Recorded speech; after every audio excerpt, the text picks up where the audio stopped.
Hey, in this next video, you are going to love it because I'm going to show you that if you're a business owner or if you want to build your brand, if you are an online marketer, if you want to show presence, if you want people to track what you do for a living, I'm going to explain to you in the next 12 minutes, maybe 13 minutes, on how you can make yourself more attractive online. I'm going to give you some specific strategies and practical how-tos into building your brand. And so watch this short video. It's going to change the way you are present online or even offline. So let's dive in. I'll see you on the inside. Take care. Bye-bye. All right, we're back. Today, it's just you and me. No screens to share, okay? It'll be just you and me talking here. I wanted to talk to you about a very important topic that I get a lot of people asking me is how do I overcome this overwhelmness on the online world, like standing out in this noisy space? You know, I've been looking at the internet and today how fast it's grown over the last 20 years. And there's people like just stuck on their phones or like glued to these screens. I mean, you think about it. You wake up in the morning, you're looking at a screen, your watch, your iWatch or whatever it is. Then you're looking on your phone. That's another screen. You know, you walk down to your office or you get in your car and there's another screen in your car, your dashboard that has your GPS, and now it's got CarPlay, and that's another screen that connects you with the internet. And then you're at your office and there's another screen which is your laptop or your computer. You know, you go to for a bathroom break, your phone rings or you get a notification, then you're looking at another screen. Screens. When does it end, right? So how do you stand out in your business or in your job so you can be more aware of what's going on out there? And not only that, people can be aware of you. So in this next video, you're going to be learning, if you stay to the end, which I know you will, you're going to be learning in how you can use social media or the platform called the internet, any platforms, so that you stand out, what makes you different. So this way you have more engaging audience, you have more people coming to you, you're attracting them rather than you chasing them. Let's talk about that. So here we go. All right, the internet's explosion. The internet is flooded with content. To give you an idea, by 2023, that's what they said, but it's past that now, it was estimated that over 5 million blog posts are published. 5 million every day. Now, it's probably gone up to like 5.5 million every day. Okay, that's a lot of noise. Blog posts. Like, I hardly even looked at blog, but I noticed that people look at blog posts. Unique brands. Okay, every day, thousands of unique brand emerges. Did you know that? And that's from influencers or corporations are trying to sell you something to tell their story. In the midst of all this chaos, in the midst of all this, it can feel like they're shouting at you, right? And you're like, and that's why our attention span is only 8 seconds. Did you know that? That's shorter than a goldfish. Just about the goldfish, actually. That's how fast our attention span has gone down to. The challenge is someone trying to build your brand like yourself, or to grow your business online, you're probably wondering, how do I get past this noise? Well, number one here, I'm going to give you some strategies, some tips, things you could use that you can make your brand stand out. The digital attention span. Researchers indicate that the average attention span is only 8 seconds, like I was just mentioning, shorter than a goldfish. So you've got to get somebody's attention pretty quickly. And that's where branding and strategy comes in place. Branding and strategy. Two key things. Well, the first impression is matters. Your online presence is often the first interaction of potential customers or followers have you. Make it count, the first few seconds. So a lot of people use the shock induction method. They try to shock you with a weird type of a picture that, like, somebody's looking, let's say, for example, weight. You want to build body mass. He'll show you a picture of a guy that's like so built, you know, and he's not for real, but that gets your attention. You want to click on that. So one of the ways that you can do that, and there's ways to do that, by the way, but you want to keep it real. Build a trust and credibility. A strong presence enhances your credibility. Users are, for example, are more likely to engage with a brand that looks professional and authentic. Now, how do you get eyes on your brand? Okay, what makes you different? Now, I'll give you an example of what makes this YouTube channel different. I don't see anybody and that is using book summaries, okay, that's taking even older books that have good content in them and using them in a way in today's world. I'll give you an example. Think and Grow Rich is a great book, but it was a great book back when it started in 1930s, and it went all the way up to the 1980s and even to 2000s. But the problem with that is that that's old information trying to be utilized today, so that's why people don't have the same impact as it did. So what I'm doing is creating a little different channel here, is to taking that old information, sifting it, siphoning what's important from that book, pulling it out, extracting it, and using it to today's content. So that stance makes it different for me, right? Take some information out there and extract it and put it to use. And how do you do that? By focusing on studying your material. Okay. Another example could be if you have made, let's say, handmade jewelry. Okay. You may be focusing on eco-friendly materials. Okay, that have a unique twist to it. So maybe they're eco-friendly, for example. They're not using synthetic products.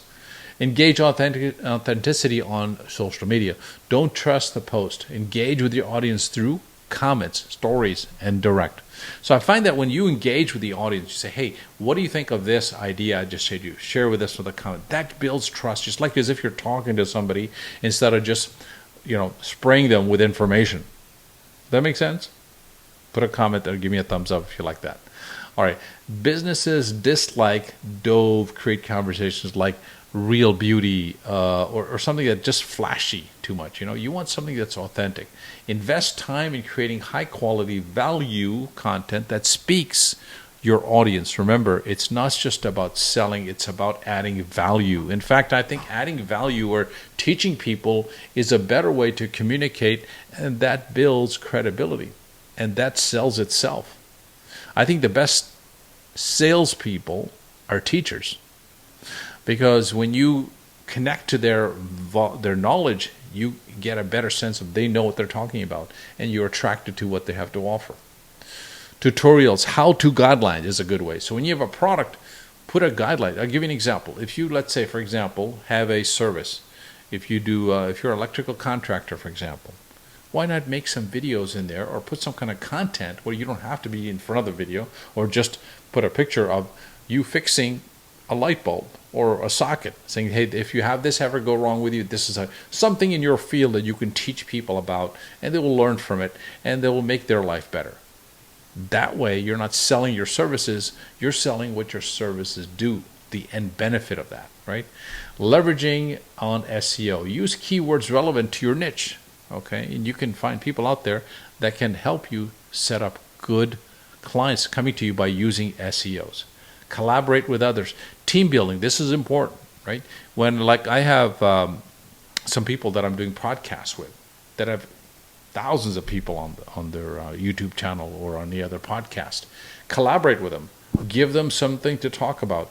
Talk about a subject that you feel good about and you can discuss with them. Have an interview with them. And this is what builds collaboration with people that are top-notch. Email marketing. Don't underestimate the power of email marketing, by the way. This is, I know, back in the 2000s, they were saying that build the list. The money's in the list. You probably heard of that many years ago. For those of you who've been doing internet marketing, I still think that's true, because when you build a list, you have an asset that you can market to. And this is where you can have credibility, because somebody who's been with you for a while will get to know you, saying, this person's still on the internet, obviously, or still has the same product. It must be working because people are still using it. This is why a strong online presence is important. Visibility is number one. Make a note of that. I find also that branding is important. Branding is polished in a way where your brand is certain market segment you're going after. You're not trying to get everybody into your awareness of where you're at, but you're trying to brand yourself in a corner where you have a certain type of clientele. Because remember, there's over 5 billion people that have access to the internet right now. You don't need all 5 billion. You'd go crazy. But just imagine if you could demographic focus on the type of audience you want to reach. Get good at that. Build a niche, but don't make it too narrow, but keep it enough where you have enough audience that would want to utilize your knowledge, your information. And that's how you build a brand, okay?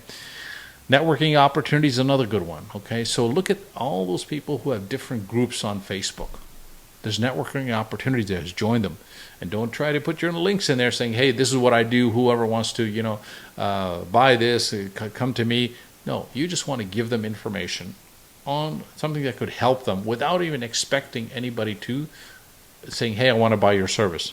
You don't want that. You want to give it to them as if there is unconditionally nothing you're asking for in return. And guess what's going to happen? Automatically, you're going to attract people wanting to do business with you because you're providing enough value. Authority and expertise. How do you do that? You deal with people who have authority. Get mentors. Mentors who have authority, who've already built a successful business. Pay them a little bit of money. You'll see it makes a big difference. It'll actually save you money, because when you don't spend money on something that can make you money, you spend more time into getting your goal. Remember what I just said. So time is another resource that we give up. The fact is that most people can see the money, that if it leaves their pocket, they're losing something, right? But if they give somebody 10 minutes, they don't see that something going out of their life, but it is, because time has a finite number. You'll only be in this planet for a certain number of years, whether it's 60 years, whether it's 90 years or 100, whatever. You're only going to be that long. But think about it. Money can always be replaced. Time cannot.